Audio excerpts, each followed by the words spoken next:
Good afternoon, everybody.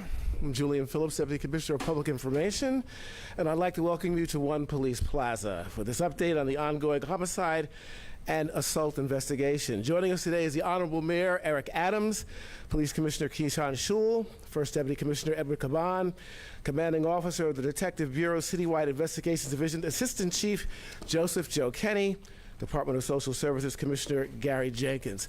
Now, after this briefing, we're going to be taking on-topic questions only.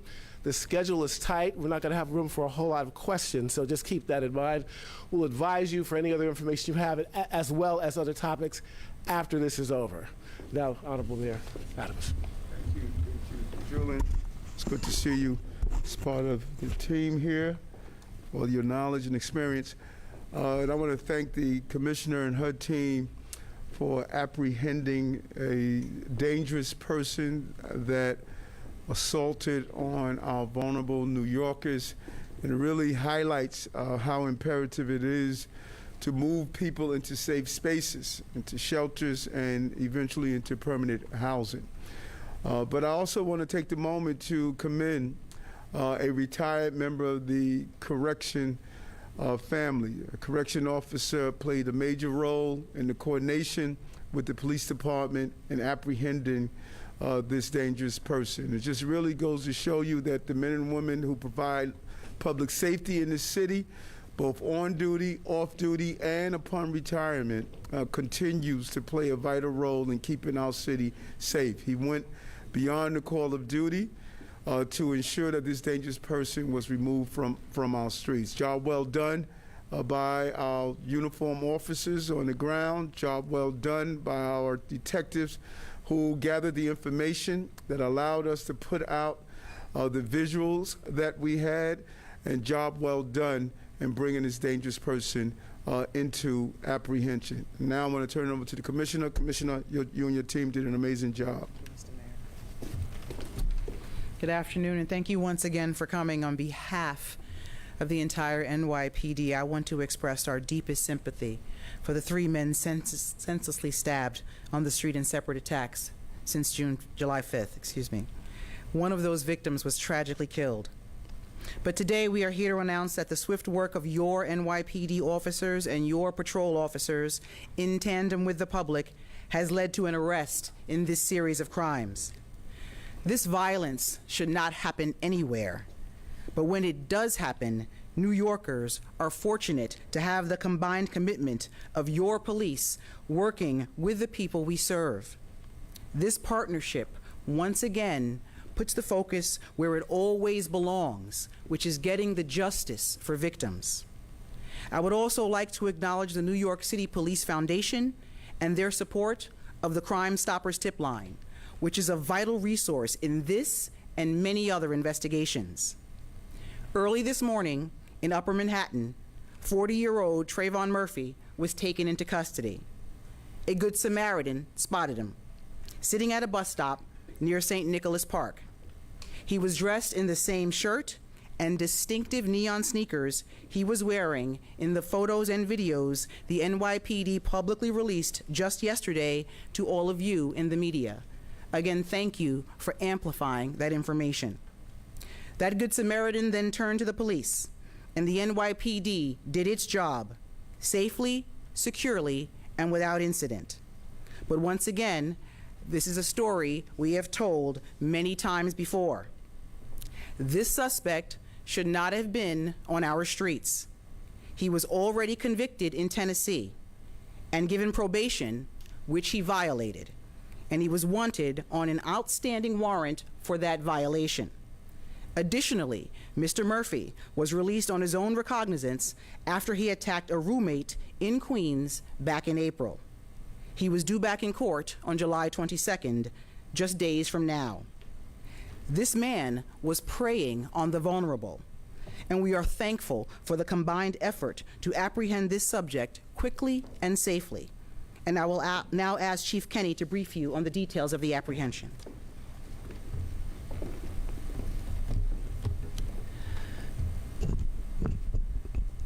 Good afternoon, everybody. To review the details of these three incidents, on Tuesday, July 5th, at approximately 3 o'clock in the morning, a 34-year-old male was stabbed in the abdomen while sleeping on a park bench on the Hudson River Park walkway in the vicinity of West Street and Christopher Street in the confines of the 6th Precinct. He initially survived this attack, but later succumbed to his injuries.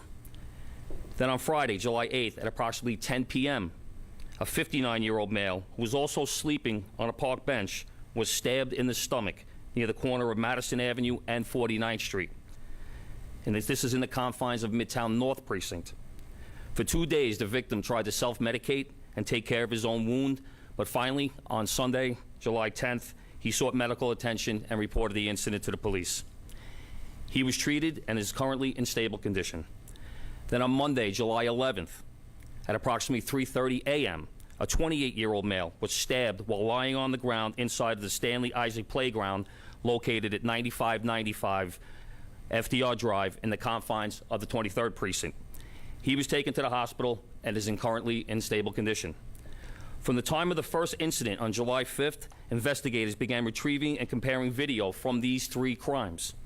And based on video review, detectives concluded that each of these assaults were committed by the same perpetrator.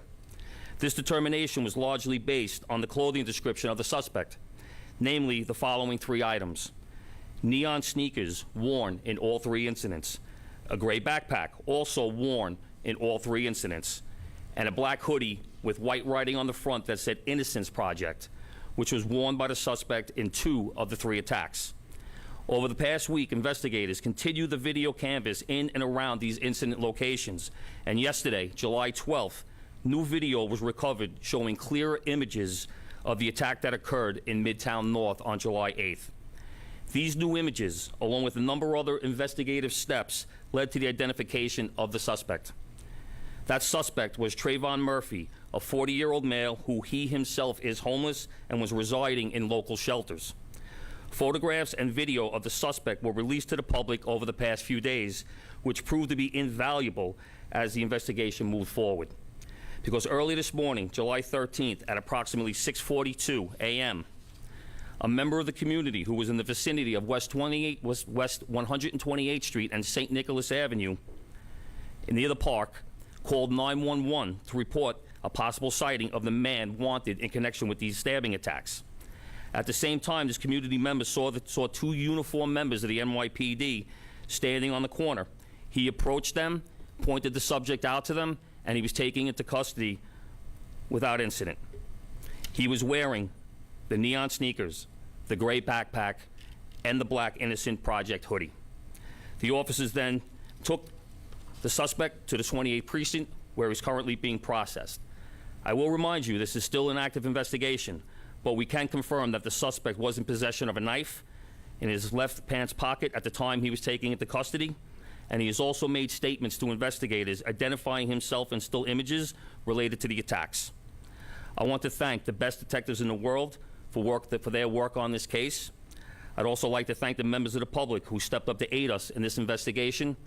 I would also like to thank the media, you guys, for pushing out the images that helped us with this investigation, and I'd like to thank the Department of Social Services for their assistance over the past week. Thank you. I'm going to bring up Gary Jenkins, Commissioner of HRA. Thank you, Mr. Mayor. Good afternoon. I would first like to thank the brave members of the NYPD who worked diligently to apprehend this suspect who has been terrorizing unsheltered New Yorkers for the past 2 weeks. I would also like to thank the DHS outreach teams who have been working around the clock to get our unsheltered New Yorkers inside during NYPD's citywide search for this suspect. For far too long, folks living on the street have been the subject to extreme violence simply because they are experiencing homelessness. Let me be clear, every New Yorker, regardless of housing status, deserves to feel safe in our great city. I look forward to working with Commissioner Sewell and her outstanding staff to work together to protect our city's most vulnerable, and once again, would like to thank them for their great work in protecting our unsheltered New Yorkers. Thank you. You have questions? Any questions? Demo is in New York. Any indication the suspect knew the victims as he was harmless? That's a part of the investigation. Demo, New York Post. Did he make any statements to the I'll police? turn Say to, why Chief Kenny. Or any indication at all? As of right now, we're still working out what the motive is. He's currently being interrogated. He did waive Miranda, and he is speaking to us, so hopefully as we go down in the investigation, we'll be able to get more information on that. Kimberly. Is there any indication why he picked these three individuals, or was he seen in those areas? You mentioned shelters, but did he have any connectivity to those three locations? Our investigation is revealing that he is familiar with the New York City shelter system. He has had numerous encounters in other shelters in other boroughs.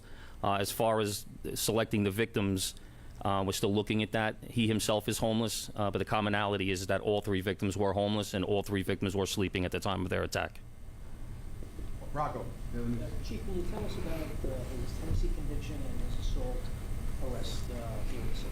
The Tennessee conviction, which he's currently on probation for, was a narcotics charge. He has an active warrant, which Tennessee will extradite for that. As far as his incident, it was in the confines of the 115 precinct. He was in a homeless shelter. He assaulted a roommate who coincidentally was also asleep at the time of the attack. Any particular reason for that case? For that attack, rather? No. John, go ahead. Chief, that is the weapon used in the three stabbings? Yes. WCBS Radio. Any indication about his psychological status, mental health, well-being, and a larger question for the mayor, we've seen 2 strings of attacks against homeless people in the past few months. What does that say about where our society is as it treats homeless people? Our city is extremely humane, and our initiatives have been clear. The streets are not dignified places for people who are homeless to live. And that's why we have been extremely aggressive in placing them in safe environments. We just want to thank the coordination of HRA, the NYPD, and our nonprofits that we were able to remove 1,700 individuals who are living in our subway system in an unsafe environment that are now in shelters, safe havens, and on a pathway to permanent housing and wraparound services they deserve. So I don't think this dangerous person is a reflection of New York. Sometimes we look at the worst among us and define it as our city. The average New Yorker gives the homeless a helping hand. They do not use their hands to assault them. And that's the statement from New York City. And the suspect's psychological Thank you, status? everybody. Thank you. Thank you. Good job. Good job. See you over there.